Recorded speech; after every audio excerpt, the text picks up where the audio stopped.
네, 안녕하세요. 오늘은 박사가 사랑한 수식 그 두 번째 챕터를 읽어볼까 합니다. 자, 그럼 낭독을 시작하겠습니다. 그날 밤 집으로 돌아와 아들을 재운 후 나도 한번 우회수를 찾아보자고 생각했다. 박사의 말대로 정말 희귀한 쌍인지 확인해보고 싶었고 약수를 써놓고 덧셈을 하는 정도는 고등학교를 중퇴한 내 학력으로도 할 수 있을 것 같아서였다. 그러나 얼마나 무모한 도전인지 금방 깨달을 수 있었다. 박사의 말에 따라 직감적으로 적당한 숫자를 골랐지만 다 헛수고였다. 처음에는 짝수가 가능성이 높고 약수도 찾기 쉬울 것 같아 두 자릿수의 짝수만 가지고 시도해 보았다. 한참을 계산해도 뭐가 보이지 않아 홀수로 범위를 넓히고 세 자릿수도 도입했지만 진전이 없었다. 모든 숫자가 어색하게 등을 마주대고 있을 뿐 잠시 웃김만 스치는 정도의 인연도 나타나지 않았다. 역시 박사의 말은 사실이었다. 내 생일과 박사의 손목시계는 광활한 수의 세계에서 고생고생 끝에 만나 서로를 꼭 껴안고 우애를 키우고 있는 것이다. 어느 틈의 종이는 엉뚱한 숫자들로 가득 차 여백이 없어지고 말았다. 치졸하기는 하지만 그래도 일단은 일관성 있는 작업을 했는데 끝내는 뭐가 뭔지 알 수 없게 되고 말았다. 그러나 딱 한 가지 사소한 발견은 있었다. 28에 약수를 더하자 28이 되었다. 그래서 뭐가 어쨌다는 것은 아니다. 내가 시도한 숫자들 중에서 28처럼 약수의 합이 자기 자신이 되는 수는 달리 없었지만 어쩌면 흔히 있는 패턴인지도 몰랐다. 발견이란 거창한 표현이 알맞지 않다는 것도 충분히 알고 있다. 하지만 어쩔 수 없지 않은가? 어쨌든 나는 발견을 한 거니까. 의미를 알 수 없는 난삽한 숫자들 사이에서 그 한 줄만 마치 어떤 이의 의지가 담겨 있는 것처럼 긴장감을 유지하고 있었다. 만지면 아플 정도로 힘이 넘쳤다. 침대에 들어가 시계를 보니 박사와 둘이서 우회수를 즐긴 지 벌써 80분 이상이 지나 있었다. 박사에게 우회수 따위는 단순하게 짝이 없는 유치한 사실일 텐데 그때 박사는 마치 그 아름다움을 처음 인식한 사람처럼 놀람에 젖어 있었다. 왕 앞에 무릎을 꿇은 시중 같았다. 하지만 박사는 우리 사이에 숨어있는 우회수의 비밀을 이미 잊었을 것이다. 220이 누구의 무엇에서 유래하는 수인지도 벌써 잊었을 것이다. 그런 생각을 하자 좀처럼 잠이 오지 않았다. 집도 좁고 손님이 오기는커녕 전화벨 한 번 울리지 않고 음식이라고 해봐야 먹는 것에는 관심 없는 소식가를 위해 1인분만 준비하면 되니까 가사도우미의 노동 기준에서 보면 박사의 집은 아주 편한 곳이었다. 정해진 시간 내에 최대한 효율적으로 일해야 했던 과거의 경험에 비하면 청소든 빨래든 반찬 만들기든 천천히 정성 들여 할 수 있어 기뻤다. 박사가 새 현상 문제에 착수하는 시기를 가늠해 방해하지 않는 요령도 터득했다. 나는 식탁에 가구용 니스를 칠해 광을 냈고 침대 매트리스를 패치워크로 기웠고 어떻게 하면 박사에게 홍당무를 먹일 수 있을지 지혜를 짰다. 다만 한 가지 곤란한 것은 박사의 기억 구조를 파악하는 일이었다. 미망이는 그의 기억이 1975년에 멈춰 있다고 했는데 가령 그에게 어제는 언제인지 내일이 있다는 것은 아는지 그 부자유스러움이 그에게 어떤 고통을 주는지는 알 수 없었다. 며칠이 지나도 내 존재를 기억하지 못하는 것은 분명한 듯했다. 소매자락에 붙어있는 내 얼굴은 그에게 내가 처음 만나는 사람이 아님을 가르쳐줄 뿐 함께한 시간을 되살려주지는 않았다. 시장을 보러 갈 때도 가능한 1시간 20분 내에 돌아올 수 있도록 애썼다. 수학자답게 그의 뇌에 설치된 80분이란 계측기는 시계 이상으로 정확했다. 다녀올게요. 이렇게 말하고 1시간 20분 내에 돌아오면 그는 어서 오게 수고했어 라며 나를 맞아주었다. 그런데 1시간 22분이 걸리면 첫마디가 자네 신발 사이즈가 몇이지? 였다. 나는 본의 아니게 눈치 없는 발언을 하지 않을까 늘 조심스러웠다.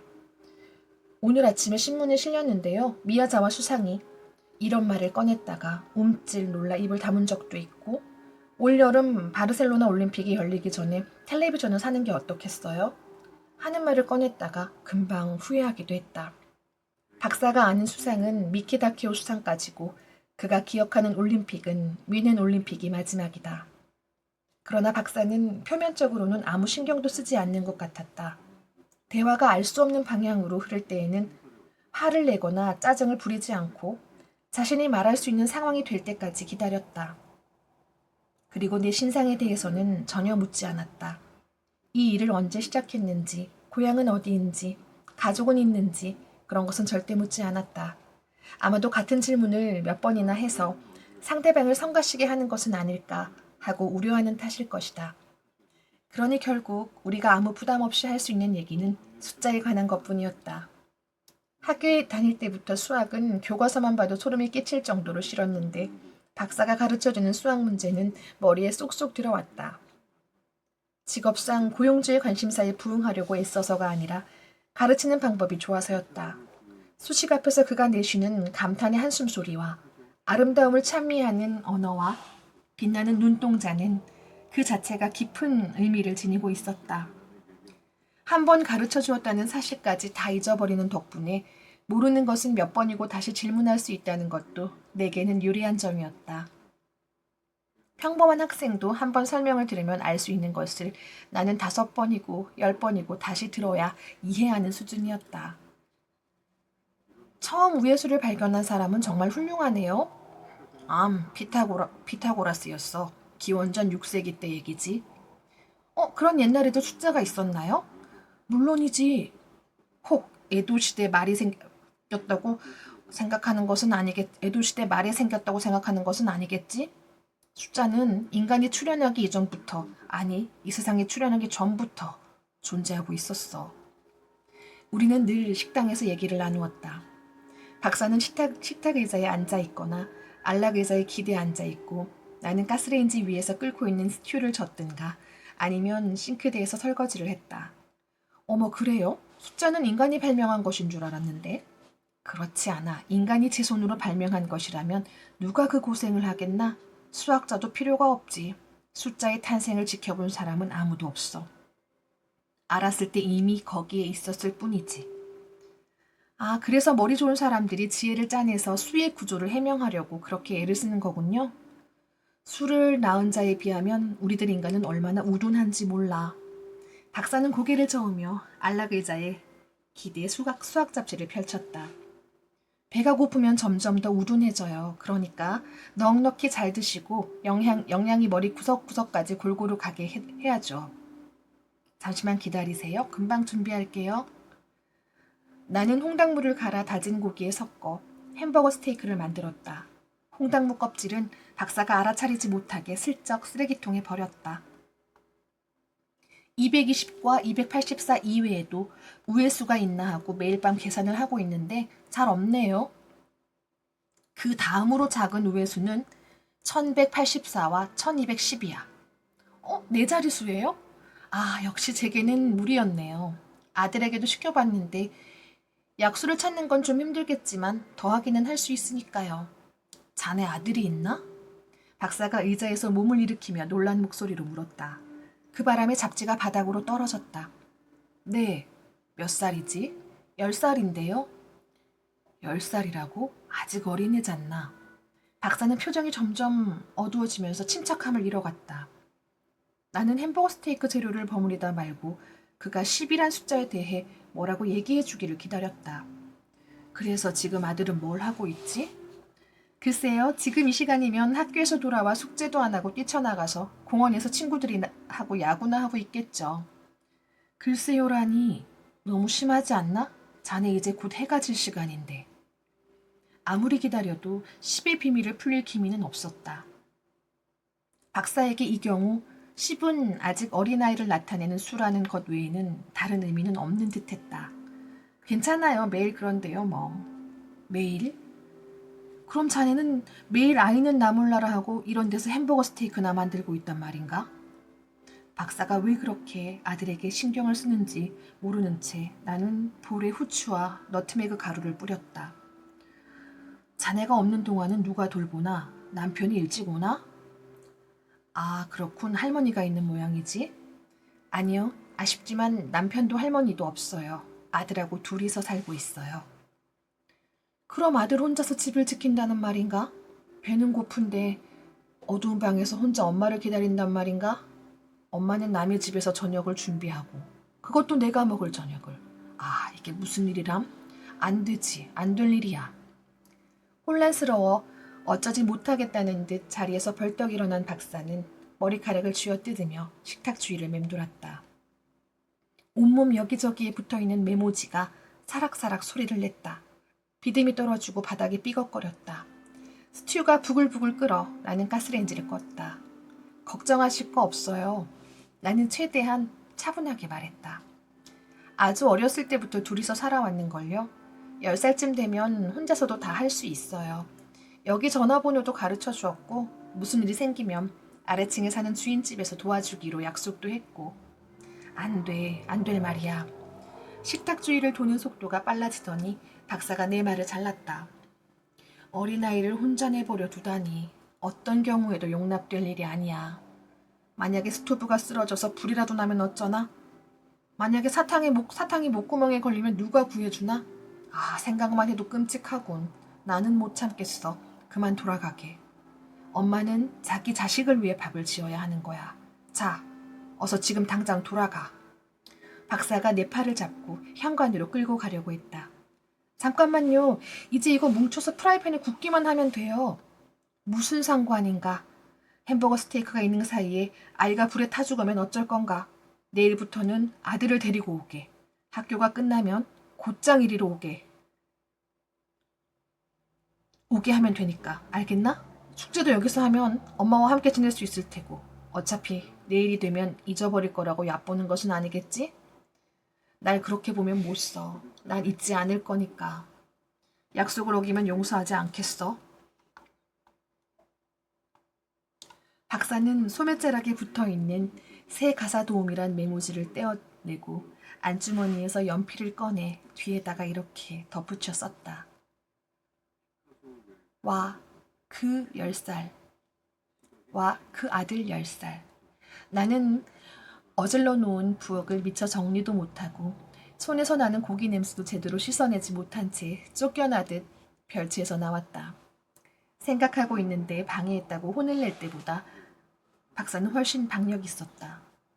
분노의 바탕에 두려움이 깔려 있어서인가? 박사의 태도는 단호하고 절박했다. 정말 아파트에 불이라도 나면 어떻게 하지? 하고 생각하면서 나는 걸음을 서둘렀다. 내가 경계를 풀고 박사를 신뢰하게 된 것은 박사와 아들이 처음 만난 그 순간부터였다. 어제 저녁 약속한 대로 나는 아들에게 지도를 그려주며 학교에서 곧바로 박사의 집으로 오라고 일렀다. 일터에 아이를 끌어들이는 것은 가사도우미의 취업 규칙에 어긋나는 일이라 내키지 않았지만 박사와의 약속을 저버릴 수는 없었다. 가방을 맨 아들의 모습이 현관에 나타났을 때 박사는 미소를 지으며 두 팔을 벌리고 아들을 포옹했다. 누구누구와 아들 10살이란 메모를 가리키며 상황을 설명할 틈도 없었다. 그의 두 팔에는 눈앞에 있는 연약한 존재를 보호하려는 애정이 넘쳤다. 나의 아들이 이렇게 누군가의 가슴에 안기는 모습을 볼 수 있다는 것은 참 행복한 일이었다. 뿐만 아니다. 박사가 나도 이렇게 반겨주었으면 하는 마음까지 생겼다. 이렇게 먼 곳까지 잘 왔다. 고맙다. 고마워. 박사는 말했다. 매일 아침 처음 보는 것처럼 되풀이되는 숫자에 관한 질문조차 없었다. 아들은 뜻하지 않은 환영 인사에 놀라 잔뜩 긴장하고 있었지만 나름대로 입가에 미소를 띠고 상대방의 열의에 답하려고 했다. 박사는 아들의 모자를 벗기고 머리를 쓰다듬으면서 이름을 묻기도 전에 아들에게 딱 어울리는 애칭을 지어주었다. 너는 루트다. 어떤 숫자든 꺼리지 않고 자기 안에 보듬는 실로 관대한 기호 루트야. 그러고는 당장 소매자락에 있는 메모지에 그 기호를 덧붙여 썼다. 새 가사 도우미와 그 아들 10살 루트. 나는 박사의 부담을 조금이라도 줄여주려고 명찰을 만들었다가 그가 자기 몸에 메모지를 붙이는 것처럼 나도 내가 누구인지를 알려주는 명찰을 달면 괜한 신경을 쓰지 않아도 된다고 생각한 것이다. 아들에게도 교문을 나서면서 학교에서 사용하는 명찰과 루트 명찰을 바꿔달라고 했다. 굳이 보려고 애쓰지 않아도 눈으로 날아드는 멋들어진 명찰이었다. 그러나 기대만큼의 변화는 없었다. 박사에게 나는 여전히 숫자의 오른손으로 어색하게 악수를 나누는 상대에 지나지 않았으며 아들은 그저 거기 있기만 해도 포옹해 주어야 하는 상대였다. 아들은 금세 박사 특유의 환영 방식에 익숙해졌고 그것을 반기게 되었다. 제 손으로 모자를 벗고 머리를 자랑스럽게 쑥 내밀면서 자신이 얼마나 루트에 어울리는 존재인지를 어필했다.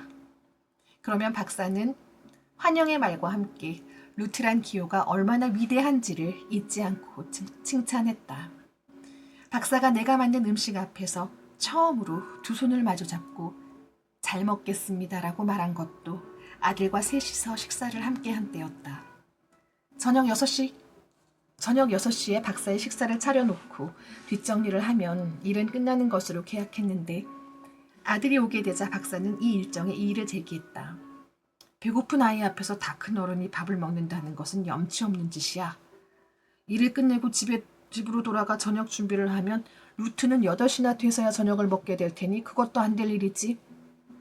비효율적이고 도리에 어긋나. 어린이는 8시면 잠자리에 들어야지. 어른에게 아이의 수면 시간을 깎아먹을 권리는 없어. 인류의 탄생 이래 자고로 아이들이란 자는 시간이 크는 법이니까. 시대가 아무리 변해도 그건 변치 않아. 수학자의 논리치고는 과학적 근거가 없는 이의였다. 그래도 나중에 가사도우미 소개소장과 의논해 나와 아들의 식사비는 월급에서 빼달라고 하자고 생각했다. 식탁에서 박사는 완벽하게 식사 예절을 지켰다. 똑바른 자세로 앉아 불필요한 소리 하나 내지 않고 식탁에도 냅킨에도 스튜 한 방울 흘리지 않았다. 이렇게 완벽하게 행동할 수 있는데 왜 나와 둘일 때는 그렇게 천방지축인지 신기할 정도였다. 학교 이름이 뭐지? 담임선생님은 친절하시냐? 오늘 급식은 뭐였어? 크면 뭐가 되고 싶은지 할아버지에게도 가르쳐다오. 박사는 치킨 소태에 레몬을 짜 뿌리고 곁들인 그린빈을 아들에게 나눠주면서 이런저런 질문을 했다. 과거와 미래에 관한 질문도 주저없이 했다. 화목한 분위기에서 식사하려 애쓰는 마음이 느껴졌다. 루트의 대답이 아무리 신통치 않아도 박사는 열심히 귀 기울여 들었다. 초로의 수학자와 자식 있는 20대 후반의 가사 도우미와 초등학생인 남자아이가 거북한 침묵에 휩싸이지 않고 저녁 식사를 무사히 끝낼 수 있었던 것은 모두 박사 덕분이었다. 그렇다고 박사가 그저 어린이의 비위를 맞추기만 한 것은 아니었다. 식탁에 팔꿈치를 올려놓거나 그릇 소리를 내는 등 루트가 식사 예절에 어긋나는 행동을 보이면 사실 평소 박사가 늘 하는 행동이지만 넌지시 주의를 주기도 했다. 충분히 먹어야 해. 아이들은 잘하는 게 일이니까. 저 우리 반에서 제일 키가 작아요. 신경 쓸 거 없다. 지금은 에너지를 충전하는 시기야. 그것이 폭발하면 단번에 클 수 있단다. 그때는 뼈가 크는 소리가 우직우직 들릴 거야. 박사님도 그랬어요?